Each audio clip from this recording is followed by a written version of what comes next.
नमस्कार विद्यार्थियों, मैं ARBDL सर आप सभी का एक बार फिर से हमारे इस यूट्यूब चैनल फंडामेंटल गुरु में स्वागत करता हूं। विद्यार्थियों, हमारे कक्षा 12वीं राजनीति विज्ञान की जो क्लास चल रही थी उसमें अपन पहला लेसन पढ़ रहे थे शीत युद्ध। तो अपनी 2 क्लासें पहले हो चुकी थी शीत युद्ध के बारे में। आज अपनी तीसरी क्लास है शीत युद्ध के बारे में। उससे पहले आपको बता दूं कि अभी भी जिस विद्यार्थी ने हमारे चैनल को प्लीज़ सब्सक्राइब नहीं किया, जल्दी जल्दी चैनल को सब्सक्राइब कर दें और बेल आइकन को प्रेस कर दें ताकि आने वाले जो हमारे लेटेस्ट वीडियो होंगे उसके नोटिफिकेशन सबसे पहले आप तक पहुंचेंगे। और अपने दोस्तों में ज़्यादा से ज़्यादा वीडियो को शेयर ज़रूर कीजिएगा, ठीक है। चलिए बिना देरी करते हुए वीडियो की शुरुआत करते हैं और पढ़ना शुरू करते हैं अपन शीत युद्ध के दायरे। तो देखिए, दायरे की बात करें तो जब हम शीत युद्ध के दायरों की बात करते हैं तो हमारा अर्थ ऐसे क्षेत्रों से होता है जहां विरोधी खेमों में बड़े देशों के बीच संकट के अवसर आए हैं। देखिए, विरोधी खेमे अपने को पता है, एक तरफ है USA और दूसरी तरफ है USSR, ठीक है। तो इन दोनों खेमे हैं विरोधी। इनमें क्या हुआ है, इनके जो देश थे बड़े बड़े देश, उनमें बहुत सी बार युद्ध के ऐसे खतरे उत्पन्न हुए हैं जब दोनों देश क्या हो गए, आमने सामने हुए, है ना। यानी कि युद्ध के विरोधी खेमों में बड़े देशों के बीच हमेशा युद्ध के संकट रहे हैं, परंतु फिर भी युद्ध नहीं हुआ। युद्ध फिर भी नहीं होता है इन दोनों के बीच में, ठीक है। तो देखिए, जब हम शीत युद्ध के दायरों की बात करते हैं तो हमारा अर्थ ऐसे क्षेत्रों से होता है। शीत युद्ध के दायरों का मतलब क्या होता है कि जहां विरोधी खेमों में बड़े देशों के बीच संकट के अवसर आए लेकिन युद्ध हुए भी हैं। कई जगह युद्ध की संभावनाएं बनी भी हैं, है ना। युद्ध भी हो गए, कई जगह संभावनाएं बनी, और लेकिन बातें एक हद से ज़्यादा नहीं बढ़ पाई। अर्थात जो तीसरा विश्व युद्ध था वो उन दोनों के बीच में नहीं हो पाया। दोनों महाशक्तियों के बीच में तीसरा विश्व युद्ध नहीं हो पाया, ठीक है। तो यानी कि अपन देखते हैं कि दोनों महाशक्तियों के बीच के जो बड़े देश है उनमें बीच में संकट के अवसर आए, युद्ध भी हुए और युद्ध की संभावना बनी, लेकिन बात एक हद से ज़्यादा आगे नहीं बढ़ पाई। यानी कि तीसरा जो विश्व युद्ध था उसकी शुरुआत नहीं हुई। अपन बात करें कोरिया, वियतनाम और अफगानिस्तान जैसे कुछ क्षेत्रों में अधिक जनहानि हुई है। जब यहाँ पे युद्ध हुए हैं तो जान माल की भी यहाँ पर इनको हानि उठानी पड़ी है। और शीत युद्ध के दौरान खूनी लड़ाई भी हुई है ना, कि जो खूनी लड़ाई जिसमें लोग मारे जा रहे हैं, काटे जा रहे हैं, तो इस प्रकार की लड़ाई भी शीत युद्ध के दौरान देखने को मिली है। आगे बात करें, लेकिन यह संकट तीसरे विश्व युद्ध का रूप नहीं ले पाया। इन सब लड़ाइयों को देखते हुए भी अपन कह सकते हैं कि तीसरा विश्व युद्ध नहीं हो पाया। अगर तीसरा विश्व युद्ध हो जाता तो बहुत ही खतरनाक स्थिति हो जाती, परंतु इन छोटी छोटी लड़ाइयों के बावजूद तीसरा विश्व युद्ध नहीं हो पाया, ठीक है। क्लियर है यहाँ तक। आगे देखिए, दोनों महाशक्ति कोरिया में आमने सामने हो गई थी 1950-53 की बात थी। बर्लिन में आमने सामने थी 1958 से 62 की बात थी। कांगो में 1960 के दशक में शुरुआत में क्या थी, आमने सामने थी, परंतु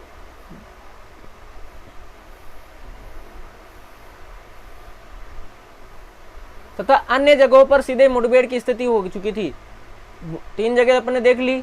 कौन कौन सी देखी अपन ने, तो देखिए, एक तो गया कोरिया, बर्लिन और कांगो। तीनों जगह ये दोनों महाशक्तियां आमने सामने हो गई थी। उसके बाद भी और अन्य जगह भी सीधे सीधे मुठभेड़ की इन दोनों महाशक्तियों के बीच में स्थिति हो गई, लेकिन फिर भी तीसरा विश्व युद्ध नहीं हुआ। तीसरा विश्व युद्ध फिर भी नहीं हुआ। ऐसे आमने सामने होने के बावजूद भी तीसरा विश्व युद्ध नहीं हुआ। बात करें अपन, एक यहाँ से छोटा क्वेश्चन बनता है कि जवाहरलाल नेहरू ने उत्तरी कोरिया और दक्षिण कोरिया के बीच मध्यस्थता में महत्वपूर्ण भूमिका निभाई है। देखिए, हमें पता है कि एक तरफ USA है और एक तरफ क्या है, USSR है। तो इन दोनों के बीच में जो मध्यस्थता की भूमिका निभाई है वो भी अपने पंडित जवाहरलाल नेहरू, जो अपने प्रथम स्वतंत्र भारत के प्रथम प्रधानमंत्री हुए, उन्होंने निभाई थी मध्यस्थता। यहाँ से एक छोटा क्वेश्चन 1 नंबर का पूछ सकते हैं कि उत्तरी कोरिया और दक्षिणी कोरिया के बीच मध्यस्थता किसने मध्यस्थता की भूमिका किसने निभाई? तो हम कह सकते हैं कि उत्तरी कोरिया और दक्षिणी कोरिया के बीच में मध्यस्थता की जो भूमिका है वो पंडित जवाहरलाल नेहरू ने निभाई है। उसी प्रकार से एक और चीज है, एक और बात है कि कांगो के बीच में जो मध्यस्थता की भूमिका है वो संयुक्त राष्ट्र संघ, जिसको अपन बोलते हैं यूएनओ, संयुक्त राष्ट्र संघ, उनके महासचिव ने इनके बीच में मध्यस्थता की भूमिका निभाई है। कांगो में भी जब हुआ था तो कांगो में मध्यस्थता की भूमिका किसने निभाई थी? संयुक्त राष्ट्र संघ के महासचिव ने। और उत्तरी कोरिया और दक्षिण कोरिया के बीच में तो बात करेंगे पंडित जवाहरलाल नेहरू के, तो उन्होंने पंडित जवाहरलाल नेहरू उनके बीच में मध्यस्थता की भूमिका निभाई है। ठीक है, क्लियर है यहाँ तक? अब बहुत ही इंपॉर्टेंट और बहुत इंटरेस्टिंग टॉपिक आने जा रहा आगे, दो ध्रुवीयता को चुनौती गुटनिरपेक्षता। बहुत इंटरेस्टिंग और बहुत इंपॉर्टेंट टॉपिक आ रहा है, दो ध्रुवीयता को चुनौती। ठीक है, देखिए दो ध्रुवीयता को चुनौती है गुटनिरपेक्षता। गुटनिरपेक्षता का बेसिकली मीनिंग क्या है कि हमें पता है कि द्वितीय विश्व युद्ध के बाद, यानी कि 1945 के बाद, कब? 1945 के बाद दो महाशक्तियां बनी थी विश्व में, यूएसए और यूएसएसआर, हमें पता है दो महाशक्तियां थी। तो इन दोनों महाशक्तियों से अपने आप को अलग रखने की जो नीति है वही क्या कहलाती है? गुटनिरपेक्षता। अर्थात हम न तो यूएसए की तरफ जाएंगे और हम न यूएसएसआर की तरफ जाएंगे, तो हम दोनों से क्या रहेंगे? अलग रहेंगे। इसी को बोला गया है गुटनिरपेक्षता। क्लियर है बात? तो चलिए थ्योरी में अपन कंप्लीट करते हैं इसको।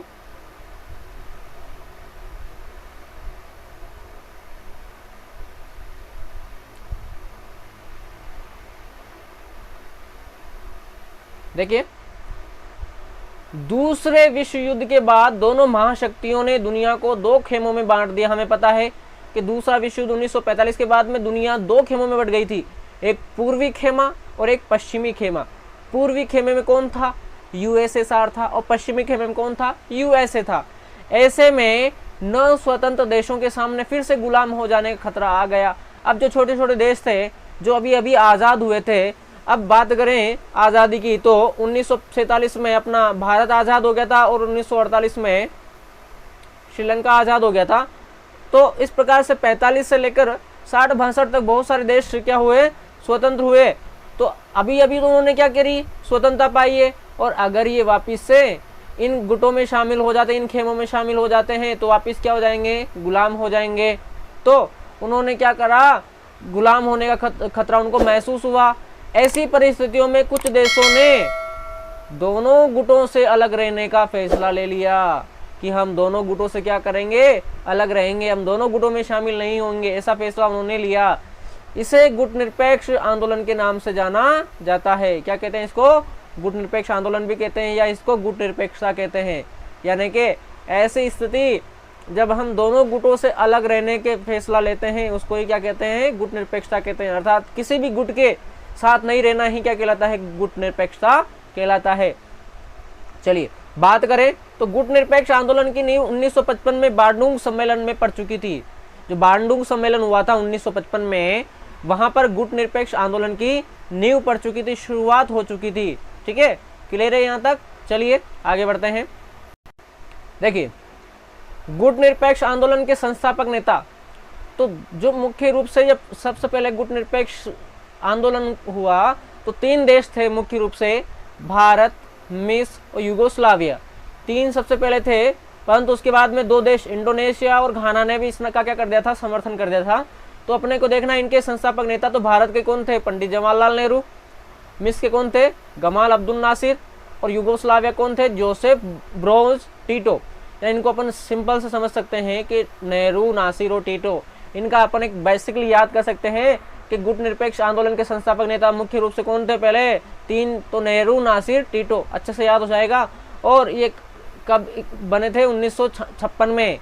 इन्होंने जो अपन ने पता है कि गुटनिरपेक्ष आंदोलन की नींव 1955 में पड़ चुकी थी, परंतु गुटनिरपेक्ष जो आंदोलन हुआ, जो बने नेता उन्होंने सम्मेलन किया, वो कब किया? इनका 1956 में इकट्ठा हुए ये।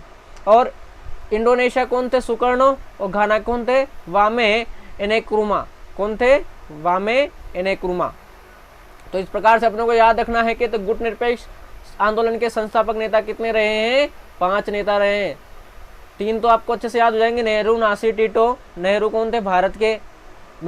नासिर कौन थे? मिस्र के। और यूगोस्लाविया कौन थे? टीटो।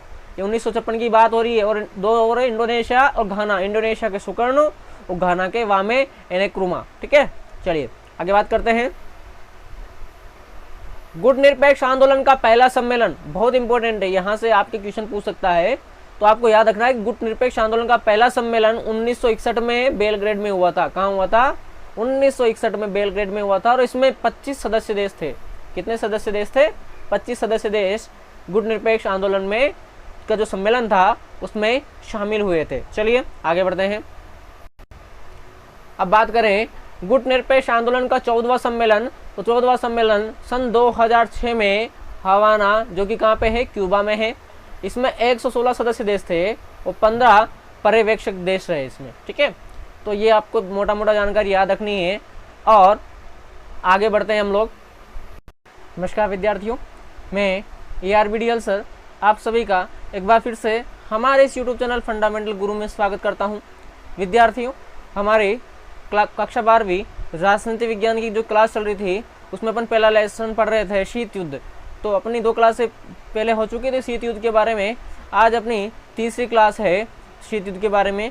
उससे पहले आपको बता दूं कि अभी भी जिस विद्यार्थी ने हमारे चैनल को प्लीज़ सब्सक्राइब नहीं किया, जल्दी जल्दी चैनल को सब्सक्राइब कर दें और बेल आइकन को प्रेस कर दें, ताकि आने वाले जो हमारे लेटेस्ट वीडियो होंगे उसके नोटिफिकेशन सबसे पहले आप तक पहुंचेंगे। और अपने दोस्तों में ज़्यादा से ज़्यादा वीडियो को शेयर ज़रूर कीजिएगा। ठीक है, चलिए बिना देरी करते हुए वीडियो की शुरुआत करते हैं और पढ़ना शुरू करते हैं अपन शीत युद्ध के दायरे। तो देखिए, दायरे की बात करें तो जब हम शीत युद्ध के दायरों की बात करते हैं तो हमारा अर्थ ऐसे क्षेत्रों से होता है जहां विरोधी खेमों में बड़े देशों के बीच संकट के अवसर आए हैं। देखिए, विरोधी खेमे अपने को पता है, एक तरफ है USA और दूसरी तरफ है USSR। ठीक है, तो इन दोनों खेमे हैं विरोधी। इनमें क्या हुआ है, इनके जो देश थे, बड़े बड़े देश, उनमें बहुत सी बार युद्ध के ऐसे खतरे उत्पन्न हुए जब दोनों देश क्या हो गए? आमने सामने हुए, है ना। यानी कि युद्ध के विरोधी खेमों में बड़े देशों के बीच हमेशा युद्ध के संकट रहे हैं, परंतु फिर भी युद्ध नहीं हुआ। युद्ध फिर भी नहीं होता है इन दोनों के बीच में। ठीक है, तो देखिए, जब हम शीत युद्ध के दायरों की बात करते हैं तो हमारा अर्थ ऐसे क्षेत्रों से होता है। शीत युद्ध के दायरों का मतलब क्या होता है कि जहां विरोधी खेमों में बड़े देशों के बीच संकट के अवसर आए, लेकिन युद्ध हुए भी हैं। कई जगह युद्ध की संभावनाएं बनी भी हैं, है ना। युद्ध भी हो गए, कई जगह संभावनाएं बनी, और लेकिन बातें एक हद से ज़्यादा नहीं बढ़ पाई। अर्थात जो तीसरा विश्व युद्ध था वो उन दोनों के बीच में नहीं हो पाया। दोनों महाशक्तियों के बीच में तीसरा विश्व युद्ध नहीं हो पाया। ठीक है, तो यानी कि अपन देखते हैं कि दोनों महाशक्तियों के बीच जो बड़े देश है उनमें बीच में संकट के अवसर आए, युद्ध भी हुए और युद्ध की संभावना बनी, लेकिन बात एक हद से ज़्यादा आगे नहीं बढ़ पाई। यानी कि तीसरा जो विश्व युद्ध था उसकी शुरुआत नहीं हुई। अपन बात करें कोरिया, वियतनाम और अफगानिस्तान जैसे कुछ क्षेत्रों में अधिक जनहानि हुई है। जब यहाँ पे युद्ध हुए हैं तो जान माल की भी यहाँ पर इनको हानि उठानी पड़ी है। और शीत युद्ध के दौरान खूनी लड़ाई भी हुई है ना, कि जो खूनी लड़ाई जिसमें लोग मारे जा रहे हैं, काटे जा रहे हैं, तो इस प्रकार की लड़ाई भी शीत युद्ध के दौरान देखने को मिली है। आगे बात करें, लेकिन यह संकट तीसरे विश्व युद्ध का रूप नहीं ले पाया। इन सब लड़ाइयों को देखते हुए भी अपन कह सकते हैं कि तीसरा विश्व युद्ध नहीं हो पाया। अगर तीसरा विश्व युद्ध हो जाता तो बहुत ही खतरनाक स्थिति हो जाती, परंतु इन छोटी छोटी लड़ाइयों के बावजूद तीसरा विश्व युद्ध नहीं हो पाया। ठीक है, क्लियर है यहाँ तक? आगे देखिए, दोनों महाशक्ति कोरिया में आमने सामने हो गई थी, 1950-53 की बात थी। बर्लिन में आमने सामने थी, 1958 से 62 की बात थी। कांगो में 1960 के दशक में शुरुआत में क्या थी? आमने सामने थी, परंतु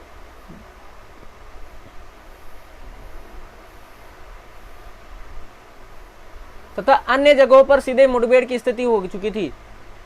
3 जगह अपन ने देख ली। कौन कौन सी देखी अपन ने?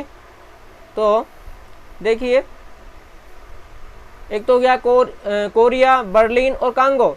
तीनों जगह ये दोनों महाशक्तियां आमने सामने हो गई थी।